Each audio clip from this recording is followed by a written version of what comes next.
Ser podcast.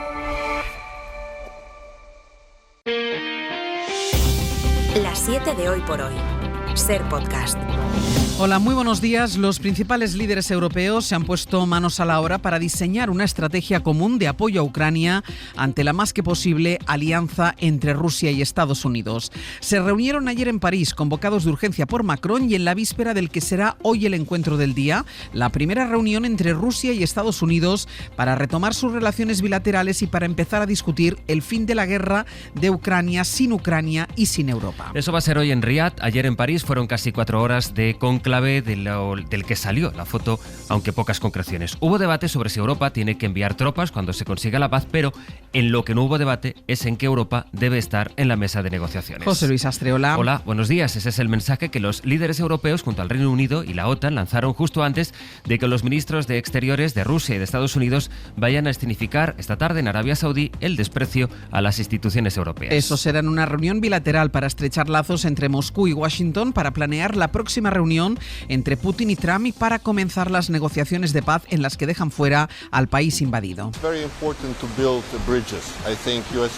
Dice el negociador económico del Kremlin que es importante empezar a tender puentes y que Trump resuelve los problemas estupendamente. Zelensky, por su parte, critica que le aíslen y avisa de que no aceptará un acuerdo del que no haya participado Kiev. El presidente de Ucrania advierte además de que una retirada ahora puede provocar en ese país lo mismo que sucedió en Afganistán cuando los talibanes tomaron el poder. Y eso trae el siguiente debate a Europa, del que España está, por cierto, en la cola. ¿Cuánto debe invertir cada país en defensa? El primer ministro polaco, Donald Tusk, insistió más en ese aumento del presupuesto europeo para el gasto militar. Pedro Sánchez planteó que Europa aborde cuanto antes cómo se puede financiar ese aumento del gasto en defensa. Que Europa tiene que definir de una vez por todas la seguridad, su seguridad y su defensa como un bien público.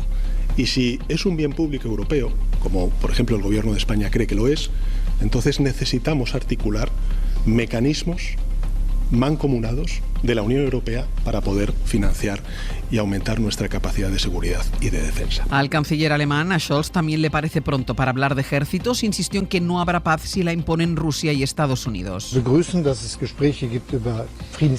Scholz abandona antes de tiempo la reunión de París porque tenía que regresar a Berlín, donde apura la campaña de unas elecciones que también serán cruciales para el futuro inmediato de Europa. Ayer los 4 candidatos tuvieron que responder a las preguntas de los ciudadanos y una vez más la inmigración estuvo en el centro del debate. Corresponsal en Berlín, Carmen Viñas. Dado el endurecimiento de la política migratoria que quieren los conservadores, a Merz le preguntaban por qué si la mayoría de los autores de los atentados tienen problemas psicológicos, no se cuida su salud mental.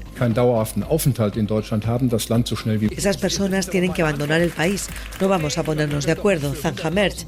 Sobre migración también han preguntado a la líder de la ultraderecha, Weidel, quien ha defendido que la única inmigración que desean es la cualificada. Y el canciller Scholz le tocó la pregunta internacional, en concreto sobre los aranceles de Trump. Si los estados europeos llegan a un acuerdo entre sí, será bueno para Estados Unidos y también para nosotros, opina Scholz, sin olvidar la importancia de las relaciones transatlánticas en cuanto a seguridad y defensa. Así llegamos al martes, es 18 de febrero. Hoy por hoy noticias. Ser podcast. Aquí en España el debate gira en torno a la posición del Gobierno y del PP sobre los planes de Donald Trump, aunque no solo, porque esta mañana toca reunión del Consejo de Ministros después de que en la de la semana pasada quedaran claras las diferencias dentro del Gobierno por la tributación del salario mínimo.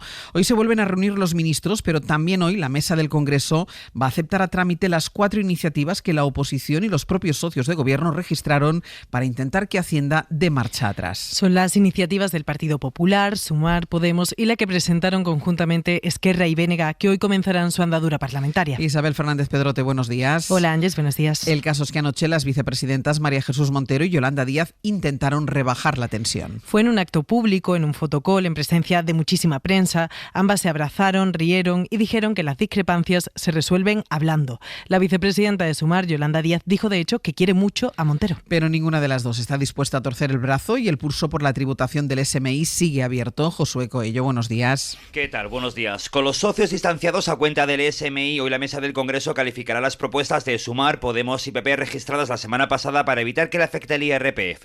Y es que a pesar de que no han faltado llamadas a la negociación... ¿Qué me gustaría? Hombre, alcanzar un acuerdo dentro del gobierno. Siempre la receta es diálogo, diálogo y diálogo. Y escenificación de que hay buen rollo con abrazos y besos incluidos entre Montero y Díaz en un fotocall. Y en relación con el gobierno, como siempre, puede haber discrepancias puntuales. La quiero mucho, María Jesús Montero. Ni PSOE ni Sumar se han puesto de acuerdo. El socio mayoritario incide en que el SMI tendrá que tributar. Estos salarios tributaban ya el año anterior. Por tanto, nosotros en ningún caso subimos impuestos. Una idea de María Jesús Montero rebatida por Yolanda Díaz. El cambio lo produce el Partido Socialista. Pero insisto, lo que no es de izquierdas es regalarle los impuestos a las energéticas. Y entre medias el PP, que tras meses criticando la subida del SMI, ha visto cómo hurgar en la herida. Y si hay otras iniciativas que dicen lo mismo que lo que dice el Partido Popular, también votaremos a favor. Una posibilidad, la de unir votos de PP y Sumar, que puede ser real. Una vez calificadas hoy las propuestas por parte de la mesa, el gobierno tiene 30 días para decidir si las veta, alegando que afectan al presupuesto. De ser así, esta mayoría alternativa al PSOE podría sortear el bloqueo, provocando, entonces sí, un verdadero cisma entre los socios del Ejecutivo. La reducción de la jornada laboral, la subida del salario mínimo son medidas que están estos días en las conversaciones de buena parte de la sociedad y también de las empresas que están empezando a adaptar sus modelos de negocio. Pues bien, ayer el presidente de los hosteleros de Ciudad Real fue un paso más lejos en sus críticas y dijo, aquí en la SER, que se dan demasiadas bajas por depresión. Sea por la facilidad extraordinaria que tiene hoy día la gente en darse de baja, sea por la dejadez de la sanidad pública, que enseguida que llega un señor y dice venga, de baja una semana. Hoy día cualquier persona que diga me duele la cabeza o me encuentro mal o en el trabajo me han mirado mal, le dan de baja por depresión, sin más, sin preguntar. Se llama Juan Daniel Rubia y culpó ayer del absentismo laboral al sistema público de salud y a la debilidad de los trabajadores en cuanto surge un problema. En el Ayuntamiento de Ripoll, en Girona, la oposición va a presentar una moción de censura contra la alcaldesa Sílvia Orriols, de la extrema derecha independentista. Junts, Esquerra y el PSC han pactado un gobierno a tres. Aún no se sabe quién ocupará la alcaldía después de que, tal y como avanzó Ser Catalunya, el PSC aceptara un gobierno municipal de la mano de los independentistas. Ahora las conversaciones se centran en el reparto de concejalías. Radio Barcelona, Laura Pons. Sí, hay pacto a tres, gobierno tricolor. Junts, Esquerra y el PSC van a echar de la alcaldía de Ripoll a Sílvia Orriols, la líder de Alianza Catalana. La oposición presentará una moción de censura en las próximas 48 horas y es que el acuerdo ya está cerrado y ahora están negociando quién ocupará la alcaldía, si Junts asume los 2 años de mandato o si se lo repartan con Esquerra. Sea como sea, hay pacto a tres porque finalmente el PSC ha cedido ante las presiones de Esquerra y Junts, quienes pedían a los socialistas que entraran al Ejecutivo. Sin embargo, en un inicio, los de Salvador Illa eran partidarios de facilitar la destitución de Orriols y quedarse al margen de la acción de gobierno. Sin embargo, fuentes socialistas admiten que no les queda otro remedio que formar parte del gobierno si quieren echar Alianza Catalana. Y un juzgado de Cádiz investiga un posible caso de malversación del gobierno andaluz en el fraccionamiento de contratos en el Servicio Andaluz de Salud. Se trata de la adjudicación de contratos menores por un valor de 235 millones de euros en la provincia entre enero y diciembre de 2021. Radio Cádiz, Pedro Espinosa, buenos días. Buenos días. Todo parte de una denuncia presentada por Podemos de forma conjunta por las compras de bienes y servicios en varias provincias andaluzas. El juzgado de Sevilla, donde se presentó, se inhibió en favor de juzgados de cada una de esas capitales y el primero en tomar una decisión ha sido el número 3 de Cádiz, que ha abierto diligencias por malversación y prevaricación para tratar de dirimir si este fraccionamiento de hasta 235 millones de euros en contratos menores fue contrario a la ley. Contratos sobre obras de rehabilitación en hospitales, compra de material o servicios de catering. La denuncia señala que estos hechos pueden constituir un delito de prevaricación al haberse empleado un sistema injusto a sabiendas de su ilegalidad y también un delito de malversación de caudales públicos por gestión fraudulenta de fondos. El presidente de Argentina, el ultra Javier Milei, intentó defenderse anoche de las acusaciones de estafa por promover una criptomoneda fraudulenta por la que miles de personas han perdido en total más de 4.000 millones de dólares. Aquellos que participaron en ello, no solo que lo hicieron voluntariamente, es un problema entre privados, porque acá el Estado no juega ningún rol, digo que eso quede claro, y además lo hicieron voluntariamente. ¿Y está bien que el presidente lo promocione eso? Yo no lo promocioné, yo lo que hice, lo difundí. Bueno, es lo mismo. No es lo mismo. Bueno, ha dicho en una entrevista en televisión que solo lo difundió. Él dice que eso no tiene nada que ver con la promoción de criptomonedas, así que se niega a asumir cualquier responsabilidad. La justicia argentina y el propio FBI investigan ya el caso. Aquí en España los bancos españoles no se fían del mundo cripto y no entran en ese negocio. Recomiendan no comprar, a pesar de que la legislación europea les permite comercializar estas monedas. Jordi Fàbrega. Desde este 1 de enero los bancos españoles pueden actuar como proveedores de criptoactivos a sus clientes, pero es una posibilidad que de momento se ha quedado en eso, en una posibilidad, porque la mayoría de grandes entidades españolas no comercializa estos productos ni prevé hacerlo a corto plazo.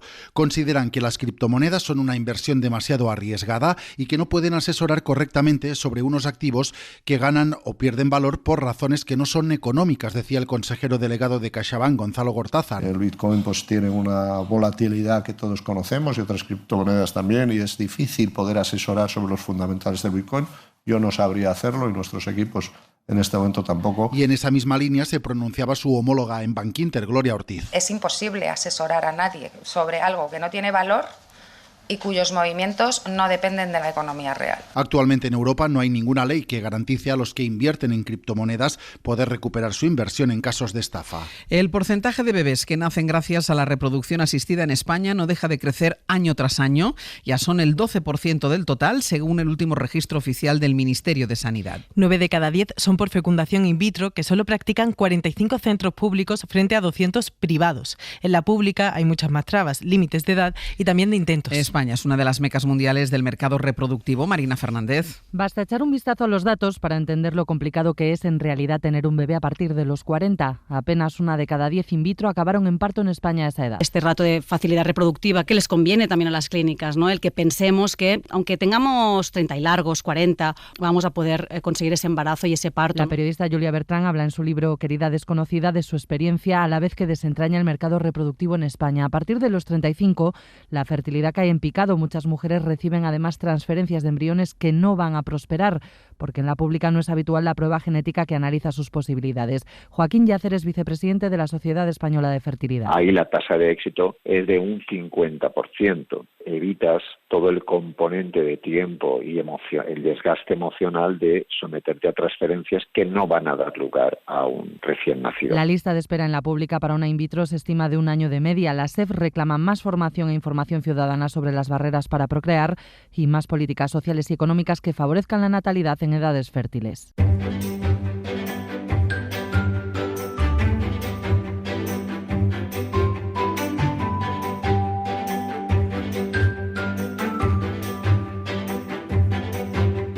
En este tramo de radio, noticias de Andalucía en Radio Sevilla. Diego Suárez, buenos días. Buenos días. Y de Baleares con Juan Antonio Bauzá. Bauzá, buen día. ¿Qué tal? Buen día, Ángels. Empezamos contigo con esa imagen que se ha hecho viral de esa mallorquina que se ha subido a un autobús turístico de Palma y ha descubierto dónde acaban los auriculares que dan a los turistas. Eso es, Claudia Sierra, que ante la imposibilidad dice, o como alternativa a los que no puedan viajar, dice, qué mejor que das una vuelta en el bus turístico de la ciudad, en este caso de Palma. ¿Eres pobre y no te puedes ir de viaje?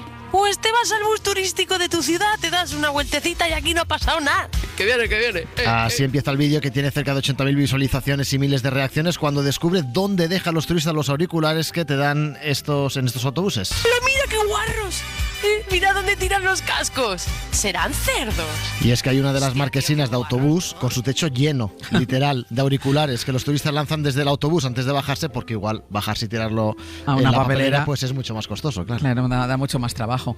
En Granada, la policía ha detenido a un hombre, Diego, que se coló, atención, semidesnudo, en una casa, se puso la bata de la dueña de la casa y se preparó la cena en la cocina de la dueña de la casa. Sí, lo leemos hoy en Ideal. El barrio de San Ildefonso de Granada, Ángels, es un barrio muy tranquilo, de vecinos, de comercios de toda la vida. Pues el domingo se rompió esa tranquilidad porque sonó el timbre de una casa, la dueña, una señora mayor, abrió y se plantó en su puerta un hombre en calzoncillos. Ella, ante la impresión, lógicamente huyó despavorida, así que este hombre se encerró en la casa, se puso la bata de la señora, se preparó la cena, mientras en la calle un amplio dispositivo de policía, también de bomberos, se desplegaba para intentar detener a este particular ladrón, que finalmente fue detenido sin mayor problema. Todo acabó en un susto. Lo que no sabemos es si la señora recuperó la bata. Bueno, y le dejó la cena hecha, porque si le detuvieron antes de que se la comiera, le dejó la cena hecha.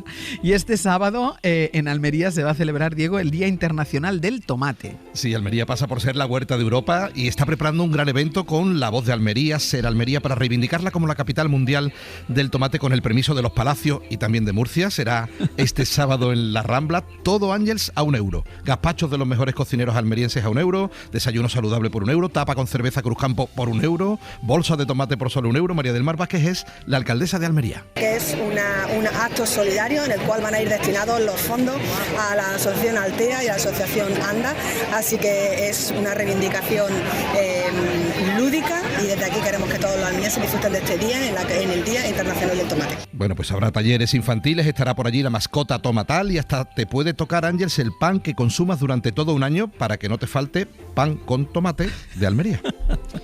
Hay un alemán, Bauzá, que viaja a Mallorca no para disfrutar de sus playas, sino para estar en un bosque y en silencio durante 7 días. 7 días, eso es Manfred Rosar, que viaja a la isla como lo hace cualquier turista, pero una vez al año dice que no quiere estar con nadie. Lo hemos leído en el diario Última Hora, dice que se va a una bahía casi desconocida, que ahí medita, se relaja, se tumba bajo el cielo abierto, asegura, y solo bebe agua, come fruta, frutos secos y muesli.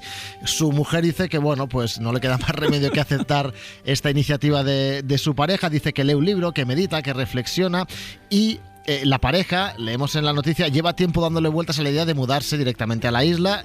Él dice, en realidad yo pertenezco a Mallorca, y asegura, como muy tarde, dice, cuando la AfD llega al poder, pues me iré de Alemania y abriré un bar aquí con buen café, pasteles caseros y tapas. Pues a ver si tiene que irse antes de lo que piensa. Diego Bauzá, hasta luego. Hasta luego. Adiós. Y vamos ya con nuestra recomendación cultural para empezar el día. Hoy Pepa Blanes nos propone ver una miniserie. 8 meses duró el reinado de Luis I, es el más efímero de la España. El actor Carlos Sols interpreta al monarca en La vida breve. Es una miniserie de Movistar Plus que cuenta este pequeño capítulo de nuestra historia. Tenemos de todo, Isabel. Tú, a mí me quitaste a Farinelli. Es un genio. Y nos está separando.